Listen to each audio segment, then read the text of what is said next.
আরে ভাই ভাই, কোথায় যাচ্ছিস? এখানে শোন রে। বল, কি হলো তোর? না, আমি জানি হায়দ্রাবাদ কালকে হেরে গেছে, তাহলে এরকম মুখ লুকিয়ে পালাবি কেন? প্রথমেই তো ম্যাচ হেরেছিস, কি হবে? এখন মজা নিচ্ছিস নে, আমি দেখবো পরের ম্যাচটা কে জেতে। যখন জিতবো না তখন আমিও বোঝাবো। তুই পরের ম্যাচের কথা না, এই ম্যাচটা তো হেরে গেছিস। হা, কালকে বিরাট কোহলি আর দেবদূত পাটিকাল কি খেললো। আমি 5 থেকে 6 বার হাইলাইটও দেখে নিয়েছি, তাও মনে হচ্ছে না। তাই নয় ভাই, বল। এমন করছিস যেন তোরা ট্রফি জিতে নিয়েছিস। এখনো অনেক ম্যাচ বাকি, এই তো সবে শুরু হলো। দাঁড়া দেখ আগে কি হয়।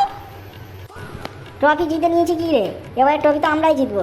শুধু দেখতে থাক তোরা কিভাবে আমরা ট্রফি জিতি। প্রথম ম্যাচ জিতেও তো লাফাস নি। দাঁড়া, এখনো খেলা অনেক বাকি আছে, দেখবি কি হয়। 15 ওভার 4 বলে ভাই 200 রান চেস করে দিয়েছে। আর কি চাই এরকম পাওয়ারফুল ব্যাটিং লাইন আপ? না না, একটা ম্যাচ ভালো খেলেছে, তাহলে সব ম্যাচ ভালো খেলবে?